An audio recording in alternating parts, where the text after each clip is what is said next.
Ranji trophy കിരീടം വിദർഭയ്ക്ക്. Final മത്സരം സമനിലയിൽ പിരിഞ്ഞതോടെ ഒന്നാം ഇന്നിംഗ്സിൽ നേടിയ ലീഡിന്റെ ബലത്തിലാണ് വിദർഭ കിരീടം സ്വന്തമാക്കിയത്.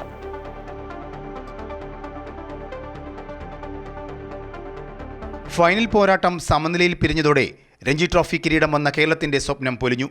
വിദർഭ കിരീടത്തിൽ മുത്തമിട്ടു. വിദർഭയുടെ മൂന്നാം രഞ്ജി കിരീടമാണ് ഇത്. രണ്ടാം ഇന്നിംഗ്സിൽ വിദർഭ 9 വിക്കറ്റ് നഷ്ടത്തിൽ 375 റൺസ് എടുത്തു നിൽക്കെയാണ് മത്സരം സമനിലയിൽ പിരിയാൻ തീരുമാനിച്ചത്. ഒന്നാം ഇന്നിംഗ്സിൽ വിദർഭ നേടിയ 37 റൺസിന്റെ ലീഡാണ് അവരെ കിരീടത്തിലേക്ക് നയിച്ചത്. വിദർഭ ഒന്നാം ഇന്നിംഗ്സിൽ 379 റൺസിൽ പുറത്തായിരുന്നു. എന്നാൽ കേരളം 342 റൺസിൽ ഓൾ ഔട്ടായിരുന്നു. രണ്ടാം ഇന്നിംഗ്സിൽ സെഞ്ചുറിയുമായി മികച്ച പ്രകടനം കാഴ്ചവെച്ച മലയാളി താരം കരുൺ നായരുടെ മികവിലാണ് വിദർഭ കേരളത്തിനെതിരെ കൂറ്റൻ ലീഡിലേക്ക് കുതിച്ചത്. കേരളത്തിനായി ആദിത്യ സർവാദെ 4 വിക്കറ്റുകൾ നേടി. നിർണായക ഒന്നാം ഇന്നിംഗ്സ് ലീഡ് നേടുവാനുള്ള കേരളത്തിന്റെ ശ്രമം വിജയിച്ചില്ല. ക്യാപ്റ്റൻ സച്ചിൻ ബേബി സെഞ്ചുറിക്ക് 2 റൺസ് അകലെ വീണതോടെ കേരളത്തിന്റെ പ്രതീക്ഷകൾ ഏതാണ്ട് അവസാനിച്ചിരുന്നു.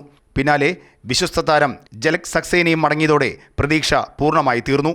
18 റൺസ് ചേർക്കുന്നതിനിടയിലാണ് കേരളത്തിന് അവസാന 4 വിക്കറ്റുകൾ നഷ്ടമായത്.